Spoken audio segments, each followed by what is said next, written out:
Greetings!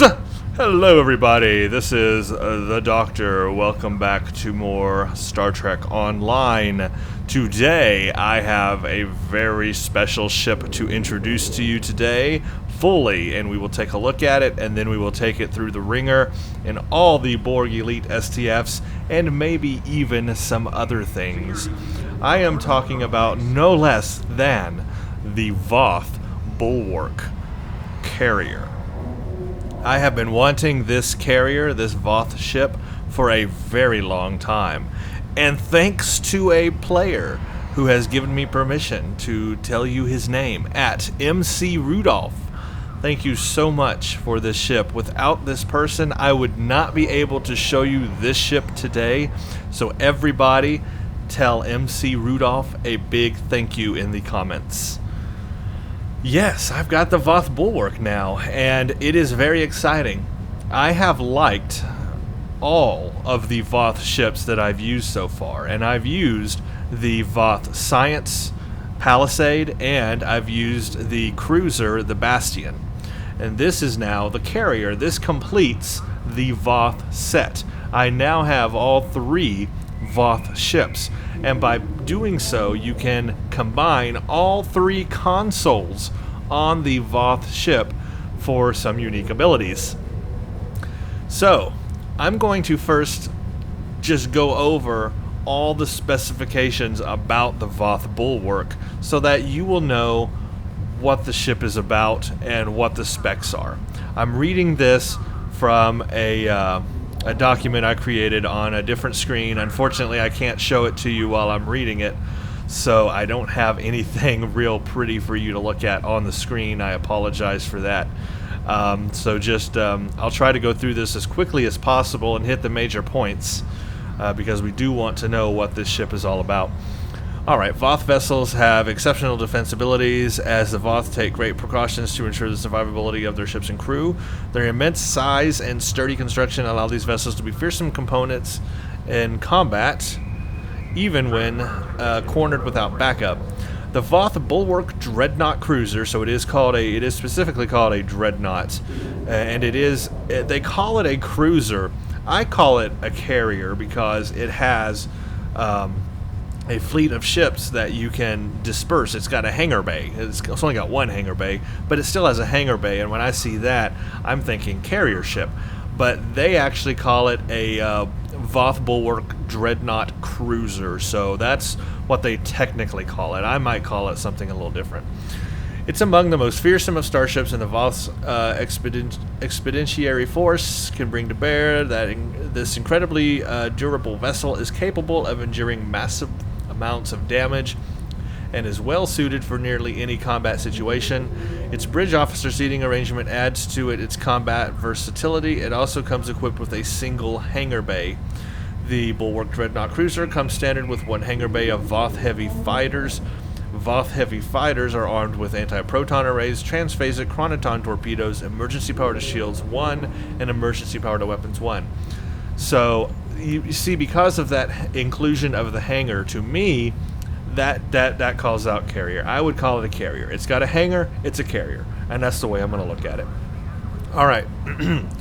Faction, all rank required 40. Availability, Special Duty Officer Pack promotion. You got this from a Special Duty Officer Pack promotion, and in those that were lucky to get that and have that open for them, have this wonderful Voth Bulwark ship. It's also in the exchange, very expensive. Hull strength 45,000. That's not the highest hull strength in the game, but it is up there. It's okay. I think it could be higher, considering this is supposed to be the elite Voth ship. You know, I think it should be a higher hull strength, but it's 45,000. At least it does have a 1.2 shield modifier, so our shield capacity is going to be a little bit higher than standard. A crew of 2,000. Again, it seems like this ship may have a bigger crew. You'd think like crew of like 3,000 on this type of ship, but 2,000. Maybe the Voth are just bigger and they take up more space. 4 forward weapon slots, 4 aft. So it's packed pretty good on the weapon front. Obviously, it's going to be a beam ship. Device slot 4, 7 degrees per second turn rate. So again, it's got to be a beam ship because it moves slow. It's a slow moving ship, so you have to drive it and build it as such. Impulse modifier 0.15, inertia 35, bridge officer stations. It has a commander engineering bridge officer station, so that obviously means it's going to fit better on an engineering character. 1 lieutenant tactical, 1 lieutenant science, 1 ensign universal, 1 lieutenant commander universal. At least they did give us a lieutenant commander universal slot, and that's going to help us choose if we want to do more tactical abilities or more engineering or more science or whatever. Console, it's got 2 tactical consoles, so it's not very heavy on tactical. 5 engineering, very heavy on engineering. 3 science, it's a little more sciencey than it is tactically. Hangar Bay 1, equipped with Voth heavy fighters, plus 5 all power. It can equip dual cannons, but honestly, this thing turns so slow, you don't want to do dual cannons on it. It's just not the best situation. A matter-antimatter warp core, console universal ward repair ship, and we'll talk about that ward repair ship. It's got a, and I didn't know this was part of it, but it has a wide-angle transphasic chronoton torpedo launcher that also comes with the ship. It's got cruiser command array abilities. It's got weapon system efficiency, attract fire, so it's only got 2 of them. That's why, again, I don't think it fits under the cruiser category so well, because the cruiser category typically has all 4 of the cruiser communication array abilities, and that would be weapon system efficiency, it would be attract fire, but it would also be the shield regeneration one, and then there's one more, the speed, the maneuverability and speed increase. Engine efficiency. Most cruisers, or all cruisers, have all 4 of those command cruiser communication array abilities. However, this ship only has 2 of them. So it's not a true cruiser, because if it were, it would have all 4 of them. And it's got a hangar bay.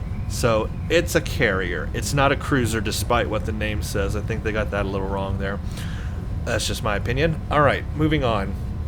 The ward repair, let's go ahead, I'll bring up my thing here, you can go ahead and see what it consists of. This is the ward repair ship that it comes with. Since I'm talking about it, now you can see it. This ship comes equipped with a ward repair ship console. The console can be used to deploy a ward repair ship which can perform emergency repairs and rapidly repair your hull and shields, and provide a substantial boost of power to all subsystems if your ship is defeated. This console's ability may only be used while your ship is destroyed, 0% health, and that's the key with this console. You cannot use it unless you are destroyed. You have to be blowed up, basically blown up. Seriously, you have to have 0% health. You have to have been blown up, and then you can hit this button, and what this button does is it will instantly res you, instantly revive you, and you will have full health, full shield, full everything ready to go. So that is really cool. It's basically a quick way to revive yourself if you blow up without having to wait for the countdown timer. While this console can be slotted in any console slot, it may only be equipped on the Voth Palisade science ship, the Bastion flight deck cruiser, and the Voth Bulwark Dreadnought Cruiser. Designer notes, this is interesting. Unlike the ward repair ship deployed by Voth NPCs, this console will very rapidly call in an untargetable and indestructible version of the ward repair ship to instantly heal your hull and shields to full, give you a large boost to shield hardness, and a massive boost to power levels for 10 seconds. This console power has a 5-minute cooldown. So you can only use it when you blow up, but then when you do, you get a shield hardening, you get more power, kind of beefs you up if you're right in the middle of a big fight. Alright, so that comes with this ship. The other 2 consoles, of course, come with the other ships, and we'll talk about how all that fits together. Next is the Voth cloaking technology, and because I have all 3 pieces, I have that set 3 bonus at the very bottom you see there called Voth Battle Cloak. This item has been updated to support a 3-piece set bonus by having all 3 Voth ship consoles on a Voth Palisade science ship, Bastion, or Bulwark. Below are the set bonuses that you can get. So there's a there's a 2-piece and a 3-piece. The 2-piece is just a regular Voth cloak. That's kind of dull. What you really want is the battle cloak. That is where the fun begins, and you can only get that by having all 3 of those consoles. So that means you have to have all 3 Voth ships. The 2-piece set bonus gives you plus 10 all damage resistant rating and a Voth cloak. The 3-piece, as we just mentioned, gives a Voth battle cloak. So yeah, you really want that battle cloak. That is much more usable in gameplay than the regular cloak. Alright, and then the last piece of the puzzle is this wide-angle Voth transphasic chronoton torpedo with accuracy and arc. Arc is so that it has a wider arc. As you can see there, it has a 180-degree targeting arc. The Bulwark Dreadnought Cruiser also comes equipped with a unique, very rare Voth transphasic chronoton torpedo launcher. This particular launcher has a 180-degree arc instead of the standard 90 degrees. Transphasic chronoton torpedoes gain the benefits of both transphasic torpedoes' 40% shield penetration and chronoton torpedoes' chance to slow the target's movement and turn rate. This unique torpedo can be used on any ship. So once you get the Voth Bulwark, you can take this torpedo and put it on any other ship you want. It doesn't have to be a Voth ship. So that is cool. And I like the fact that it is a wide-angle torpedo, because as I said, this ship as a carrier moves very slowly. So having that wide-angle torpedo allows us to fire torpedoes at angles you wouldn't normally think were possible with this ship. So you don't have to turn as fast to be able to do that. I love that. So here she is. Yes, it looks a little interesting. I'm not even going to go into more detail there. I'm sure everybody can picture in their mind what other objects this ship might look like. And I don't know why they went that direction with this ship, but they did. Honestly, it could do without this little bit down here. I just think that is so stupid. That's my personal design thing, but I think it just needs... Cut this off, and you got a good ship. That's all I'm saying. But that's what it looks like anyway. Here is how I've equipped it. Again, it is a slow-moving ship. Even though it can equip dual cannons, do you really want to?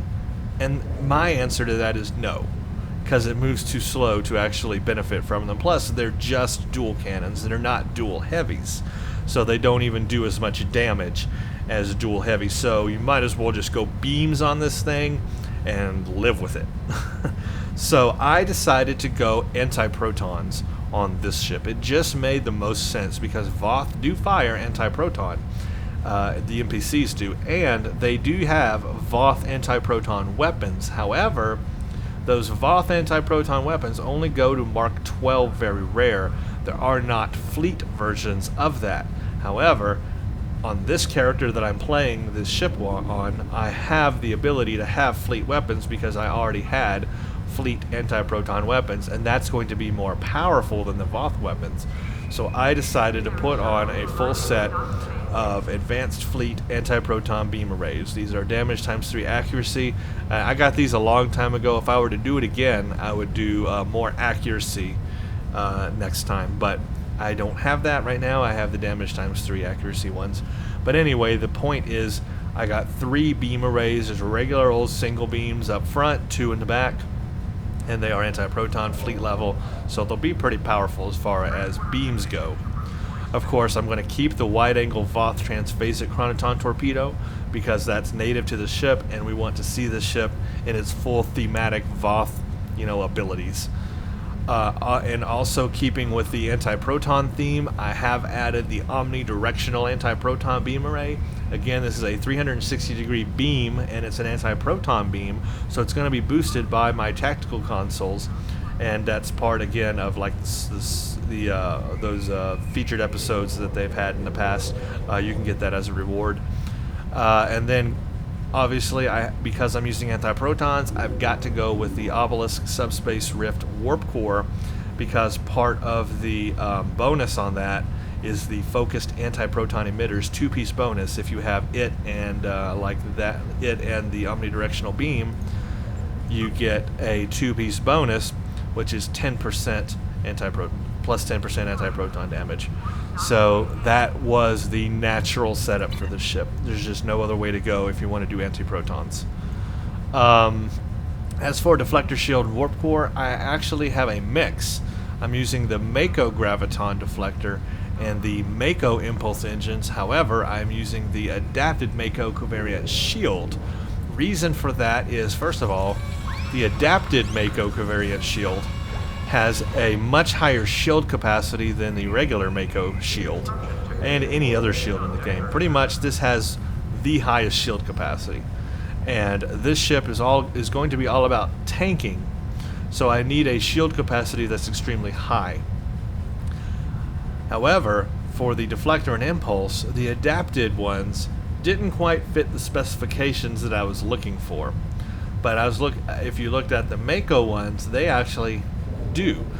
The Mako deflector improves shield healing. It improves ship hit points, which is your health points, or your hull strength, quite a bit, plus 26.2. It also improves your shield hit points. So shield capacity and my hull capacity are going to be boosted by this deflector. It improves power transfer rate, very important for firing a lot of beams. And it resists hull disable, knock, repel, and slow, and it's got an improved knock, repel, and slow, but I'm not really using that bit of it. And then the impulse engine, excuse me, I looked at which set 2 bonus I was more interested in. The Mako set 2 bonus is called Magnetoplasma Relays, and that is a plus 5% power recharge speed, and then resist shield drain and energy drain. And I liked that. Or you could go with another adapted Mako piece and get tactical readiness, which also would not be too bad. I would probably replace the impulse engine to do that, and it would give you a plus 25% torpedo damage. However, it's going to give you auxiliary power setting, and that's not really important to me. It's also going to give resistance to crewman loss and crew recovery rate. So because I'm really not going to benefit from the auxiliary power setting, I went with the 2-piece bonus of Mako set instead, the Magnetoplasma Relay. So I'm going to get the resistance to shield drain and energy drain and power recharge speed. And I like that resistance to shield drain and energy drain because that just makes it a little more tanky. And that was the build I'm going for in this ship, the tanky. Of course, I've got my kinetic cutting beam, never leave home without it, combined with the Borg console, and you get that 2-piece bonus of Omega weapon amplifier plus 10 current weapon power. All about weapon power there, very important with a lot of beams again. Now, I have a lot of engineering consoles, but also I have a lot of ship consoles because I have the other 2 Voth ships. I got the Palisade and the Bastion's console here, so I had to fill them somehow. So I used 2 of the engineering slots to do that. I've got the Ward repair ship that came with the Voth Bulwark. I've got the aceton field generator, which comes with the Voth Palisade, and that's the science ship. So I have that ability, and you can see what its stats are and what it does here. Very cool, does radiation damage. And then I have, for one of the science console slots, I put the reflective shield amplifier from the Bastion here, and that's also a very good ability as well. And then all 3 combined give me that Voth battle cloak and Voth reinforced hull. So the set 2 bonus is Voth cloak, and then plus 10 all damage resistance, and then the set 3 bonus is the battle cloak. So I am getting also a plus 10 all damage resistance rating with the complete set. Now, something that's not really documented well on this ship, but it does, is, and I think it has to do with this aceton field generator, is sometimes, and it doesn't happen all the time, but sometimes your ship will start absorbing energy from other ships, and it will make the colors of the Bulwark, and this also does this on the Bastion as well, and I think the Palisade too. It'll make the colors change, kind of rainbow-like. See this area here, all this gray area here? It changes color and kind of turns to a rainbow color, and I've also seen it turn kind of bluish. I've seen it go from rainbow to bluish, and I don't know what all that means, but it kind of changes color, and it does different things. It like absorbs more power, it releases more energy. I don't know, it's really cool. It kind of like really charges up our ship. It doesn't happen all the time, and I can't figure out how to make it trigger all the time. I think it has to do with using the aceton field and making sure that enemies are firing on you, or at least around you in your area, so that it can start pulling energy from them, and then it will eventually just kind of like supercharge your ship. I think that's how it works. I need to play around with that a little bit more myself, and I'll try it here in a little bit, but it's really cool when it happens, because it kind of changes the color of the ship and it makes it look like something is actually happening, something cool is happening. Anyway, it's an ability that's not really documented well, but it does it. Also, keeping with the tank theme, I have two shield capacity consoles for the science, because this is not a science ship. So I might as well use those science consoles to really beef it up. And then I've only got 2 tactical console slots. That's it. Nothing else. So what else can I use them for but fleet tactical vulnerability exploiters? I've got, plus 31.9%, 31.9% anti-proton damage, and then add critical severity to my beam weapons. And that's the best I can do there, only 2 of them.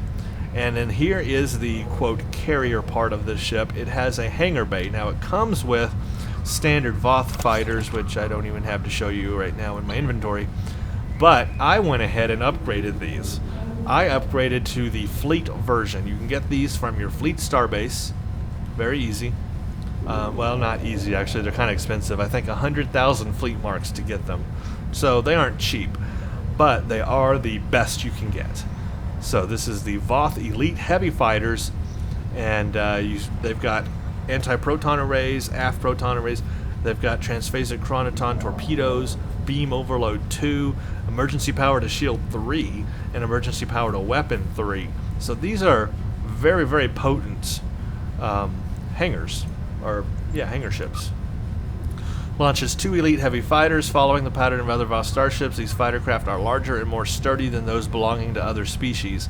They come equipped with fore and aft anti-proton beam arrays and aft-facing transphasic chronoton torpedoes. So again, even the Voth fighters use anti-protons. So it just makes sense to go anti-protons on this. So, those are very good fighters. I do wish, however, we had 2 hangar bays. I think this ship could support that.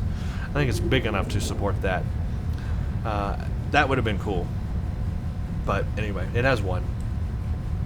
Now, for my stations, okay, I am playing this Voth Bulwark on my secondary character, the second character I ever created in this game. He is the last Doctor. He is an engineer. So, as I said, this has a Commander Engineering Station Bridge Officer Station. That was redundant. So it makes sense to play this on an engineer. So I'm playing this on my engineer, who also has all the other Voth ships as well. So for my engineering abilities, I went ahead and added emergency power to engines 1, just so I can move a little bit faster. Again, it's a very slow moving ship, and I want to be able to turn or move out of the way if I need to, but I compensated for that by using my Ensign Universal Station as an engineering slot for emergency power to shields 1. I got engineering team 2. I have emergency power to weapons 3. That's a very high level of EP to W, 3, but that's going to give me more damage out of my beam weapons, and because I'm firing beams, I need all that I can get out of them. And then I'm using directed energy modulation to help, penetrate their shields. I do have beam overload 1 just there, but my main ability I use is beam fire at will 3. And then I have torpedo high yield 2, tactical team 1, torpedo spread 2. So I got some pretty good torpedo abilities, and a beam fire at will 3. The beam overload 1 is just there as an extra little ability because I had to have something for that ensign power. And then science, I've only got two science options, and I did science team 1 and hazard emitters 2. I could change that hazard emitters to something else, but honestly I like having hazard emitter on there, so not bad. It works. It's not bad. It's not a terrible setup. I tried to go as much tactical on it as I could because I like those tactical abilities, even on a carrier. I'd like to have those torpedo high yields and the beam fire at wills and all that kind of stuff. So that's my setup. Let's go take a look at it, shall we?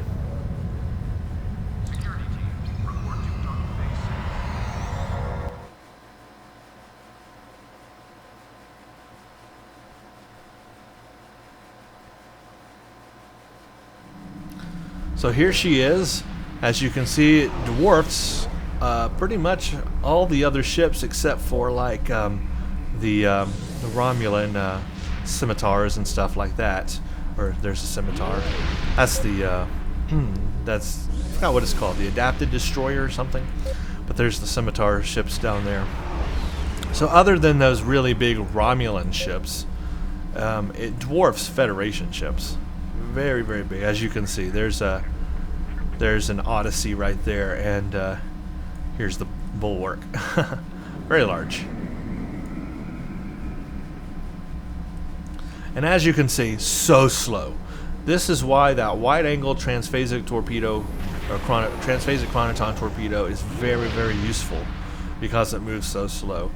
And this is why you would want to go with beams over dual cannons, even though it can support them. It's just too slow. It's just too slow to really utilize them.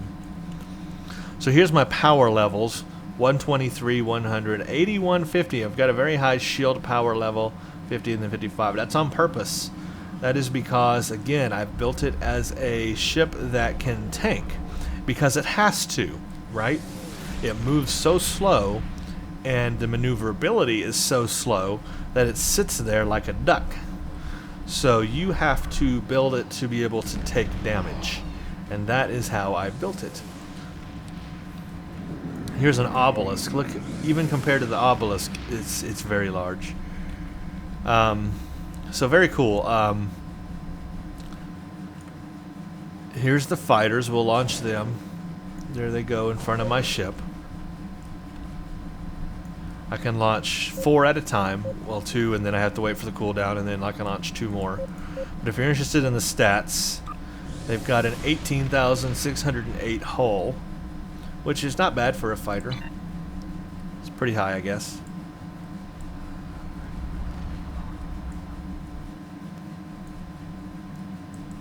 I'm waiting for the cooldown, and then we can launch 2 more.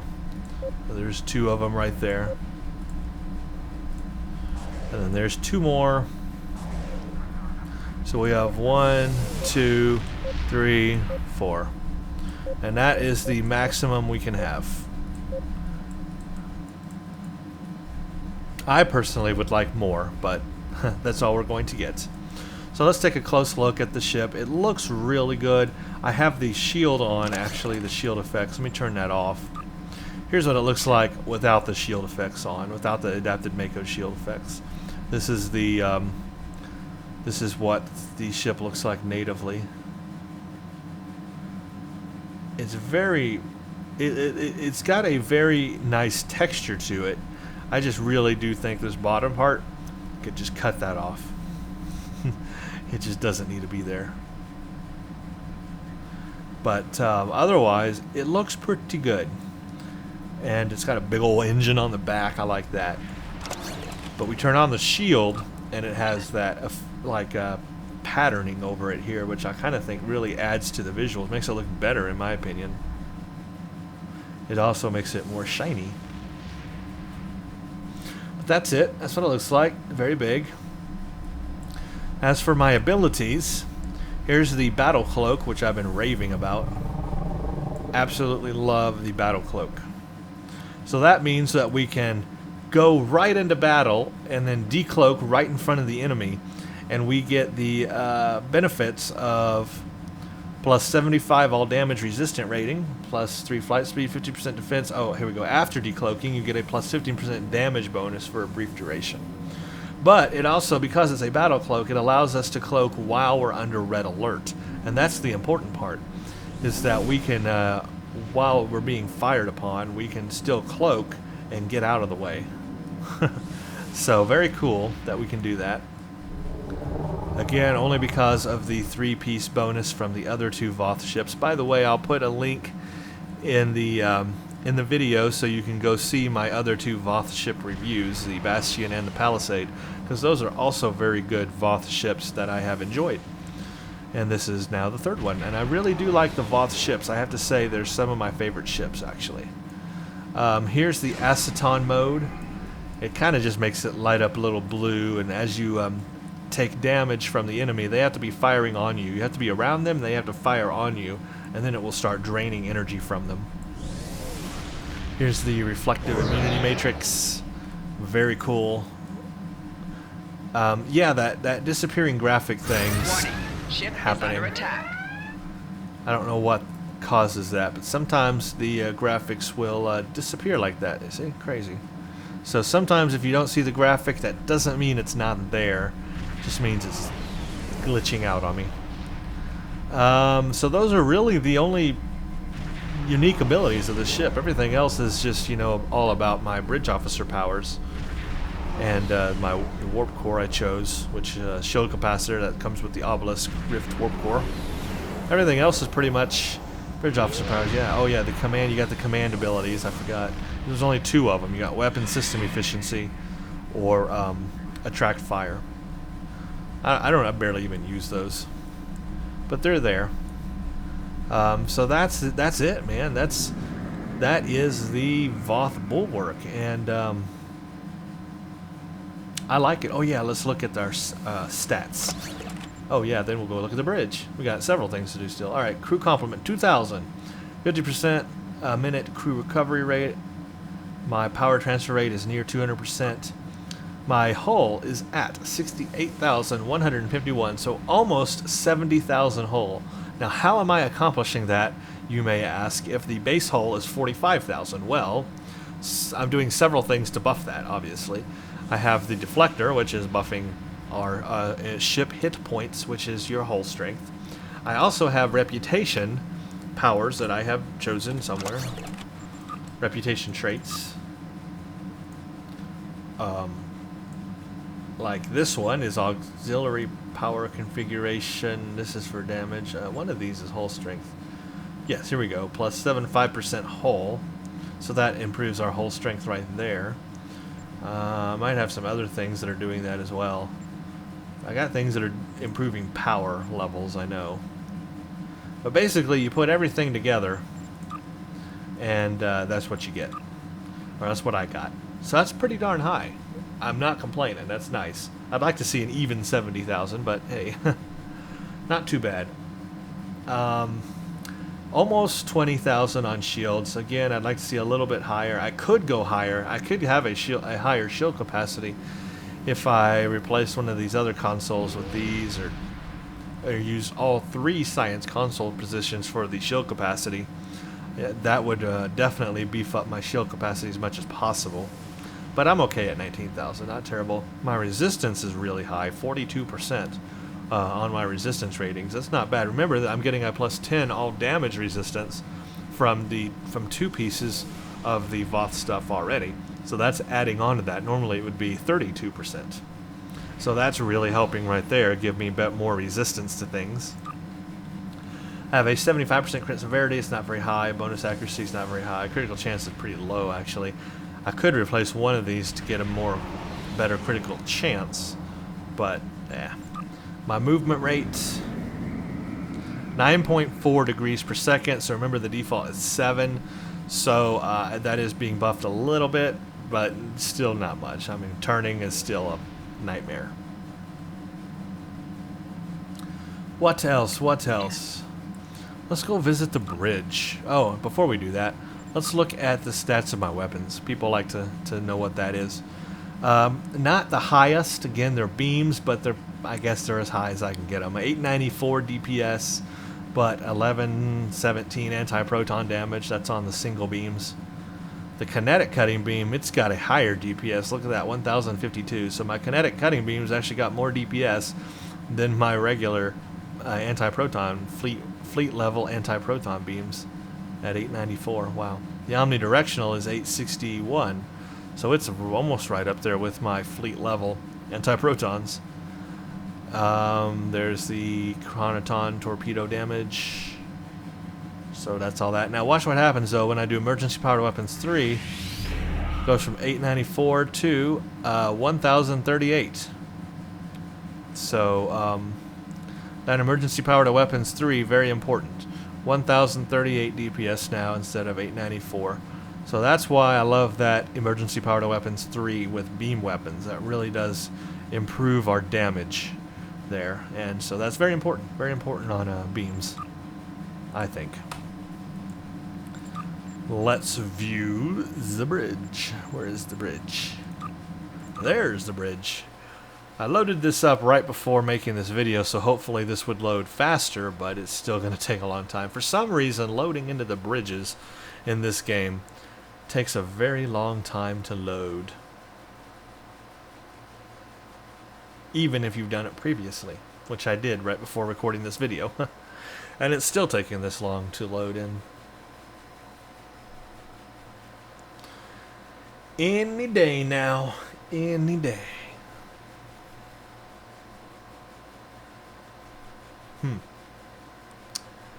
I don't know why. I mean, I literally just loaded this right before recording this video. I was hoping, well, if I do it, maybe it'll load faster the next time. Oh well. Very big bridge, as we've determined in previous videos. If you've seen my other videos of Voth ships where we have looked at the bridge is inside the ship. You can see here's a window. We're actually inside the ship, so the bridge is not on the outside of the ship. That means you completely have to rely on this large view screen. No windows to the outside world. That has its advantages and disadvantages. Number one advantage with the bridge being inside the ship is that the enemy cannot target your bridge and blow it up. Now, that's a big problem on Federation ships because their bridge is usually on the outside of the ship. The disadvantage is if you lose power, you have no view screen to the outside world. You are in this little bubble here and you're stuck in darkness and you can't actually see outside the ship. There are no real windows to see what's going on around your ship or what's in front of you or where you are or what's going on. You totally rely on your power and technology to navigate and to see. I like to have windows. That's me. I would like to be able to see outside the ship personally, even if it is a little compromised. Okay, we've got our account bank up here. We have library files. We've got duty officers. And unfortunately, I don't think we can go anywhere else. Kind of very limited on this bridge to just this area. Yeah, we really cannot go anywhere. So that's it. That's the bridge. I wish we could. I wish we could go other places, but nope, that's it. A big chair to sit in. The chair is very far away, and I have no controls either. I like to have controls. I mean, if I had to get up and go to this console, that's a pretty far walk. I mean, this chair is just like really far away from everything. On the plus side, dang that screen. That is one heck of a view screen. I would love that. I mean, just imagine that as like a home theater system. That's like it's like movie theater size screen in here. I love that. Maybe even bigger. Alright, let's leave the bridge. And then let's take this thing into battle. Let's see what it can do. I'm going to go do the typical Taldewa patrols in a couple of places and just see what she's got. Jolan True, your effort, security, we have need of your... Start here. Looks very good flying through sector space. I mean, you know, textures and the colors and the detail on the ship is very detailed. It's a very detailed ship.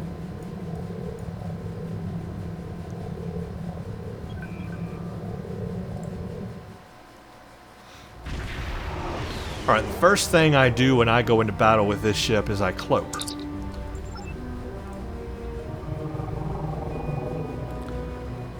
And, or you have the option. Here's really where you have the option. You can cloak and sit here and, you know, go into battle, but you can't launch your fighters while cloaked. The other option is to launch your fighters and then go into battle, or launch your fighters and then cloak. Of course, they would see your fighters, but I like the surprise of flying in on them, then decloaking, launch my fighters, and then fire.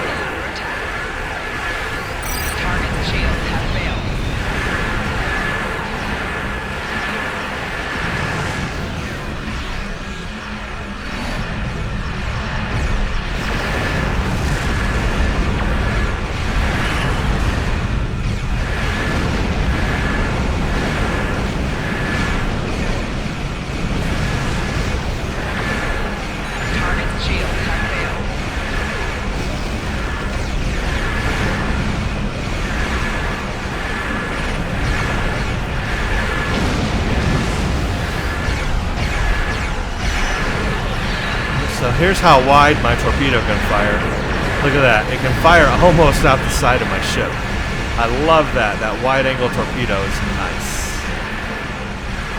Nice on a slow-moving ship like this. Very useful. That's one of the more useful features of the ship, is the fact that that torpedo is wide-angle. Warning. I'll try the aceton mode, and we'll fly in, and you can see how that will start. So there we go. It starts draining power from the ships. See that? Those blue trails there. See, here's what I'm talking about. The rainbow colored. The ship will start to do that. I don't know specifically. I guess it's called aceton mode resistance. And then it releases energy. Very cool anyway.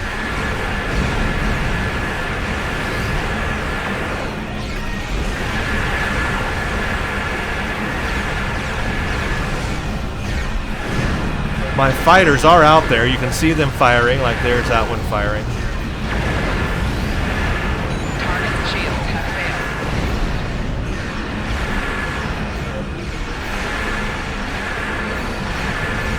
And they're firing Voth anti-proton beams.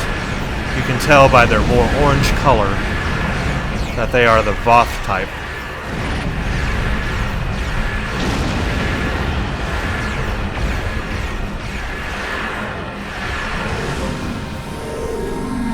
So they're doing their thing. The only other ability to show you is the immunity matrix, which I don't really need here, but I'll go ahead and use it just to show you what that does while in battle. Target shields have failed.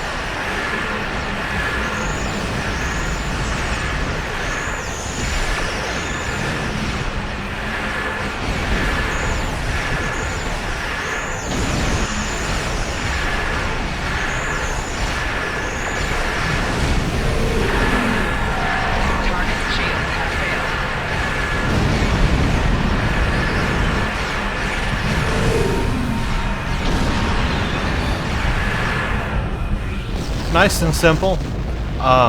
It's slow, it maneuvers slow, it's like a turtle, it's hard to move and get around, but it can sit there and take a lot of damage. Now my crew is really depleting fast. If I had gone the other route and used the 2-piece bonus from the adapted Mako console set, or the adapted Mako set, I would get a crew resistance rating and a better crew regeneration rate. So if you are having a lot of problems with your crew going down, you can do that. But I really don't have any issues from my crew going all the way down to nothing. But they do that. I don't know. I guess they all fall over when I go into combat. It's like, alright, ship's going into combat. Let's all bang our heads on the bulkheads and make ourselves go unconscious. Because that's what the orange means, is that they're like unconscious or something. If they go black or gray or just totally out, that means they're like dead. My crew, they just go unconscious. Same result anyway.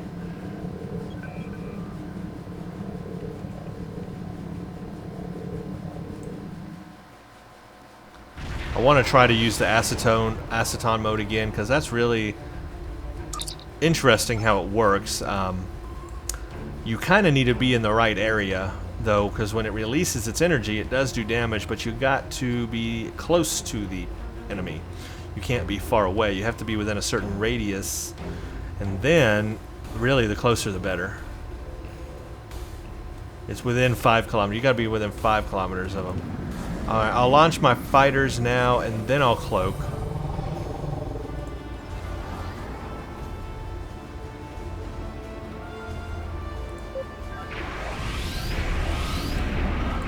My fighters will probably start firing here in a second. Or not. I guess they won't fire till I fire. Uncloak and fire. Target shields have failed.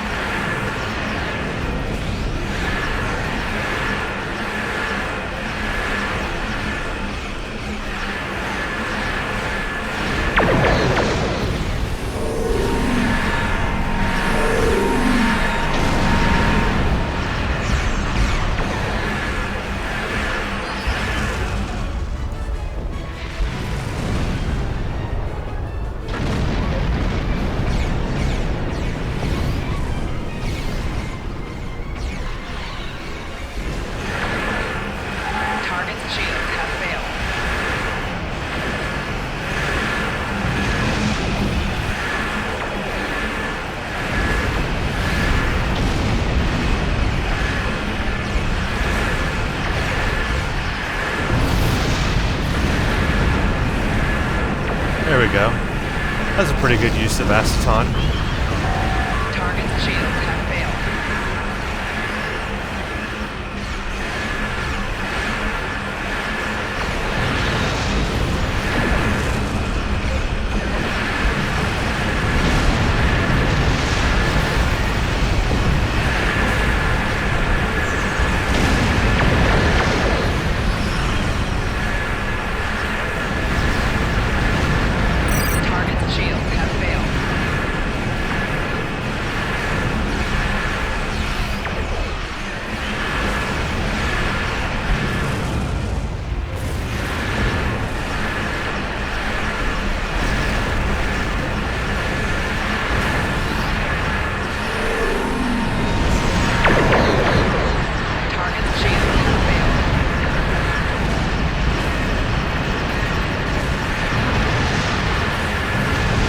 Nice.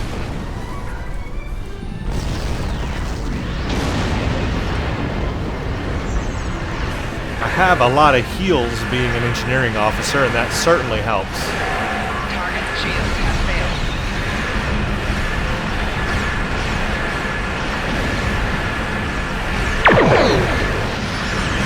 Yes, there's my torpedo spread. I love that. See, I can fire that torpedo spread from severe angles, which is pretty nice.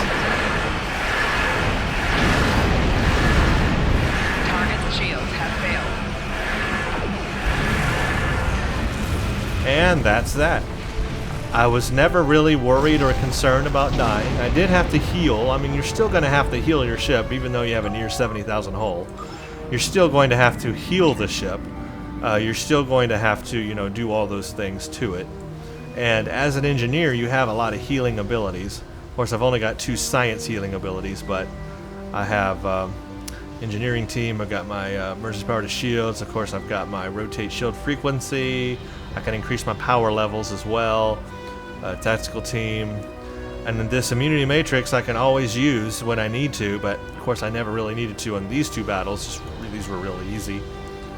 Now when we go up against the Borg, you'll see that I'll have to use them a little bit more, and I'll have to do a lot more healing with the Borg. The Borg use shield drains on your characters or on your ships. They will drain your shield capacity and drain your power and everything. They love doing that. Especially the gate, when you get to any of those SDFs, the gate will drain your ship like crazy. And CSC also does a good job of that as well. So I will have to heal a lot even on this ship, but I will be able to sustain myself pretty well. I played a round of Borg STS last night, and I was having to heal quite a bit, but I never blew up. I was able to sustain myself, but I did have to do a lot of healing, and I did come close to blowing up, but thankfully Miracle Worker saved me, and because I have the trait, I basically get like 2 miracles in a row, 2 Miracle Workers in a row out of it, because it cools down like instantly. So that's really nice, and that really helps on an engineering character. Just helps you stay alive a little bit more. Anyway, as you can, there's a good look of the ship. One of my heavy fighters is almost about to go away. I think I can replace him. Nope, guess not. But there's a good look, or an early look, or an intro look at the Voth Bulwark. I'm going to do more with it. I'm going to go take it in the Borg Elite STFs in the next video, and I may even do more after that. Maybe some Undine with it. Maybe we'll do an Undine battle zone. How does that sound? Because that's a kind of a thing where you can get into some really big battles with Undine ships. I mean, if you've got a lot of people in one of the sectors, boy, you can get like just overwhelmed with Undine vessels. So that might be a good test of the ship as well, so maybe we'll do that too. Okay, well, I want to just thank everybody for watching this video. Let me know what you think of the Voth Bulwark. Is it a ship you might see yourself flying if you could obtain one? Yeah, give me ideas too on other builds or other ways you might think of making it a very cool ship. Alright, thank you for watching, and stay tuned for the next one.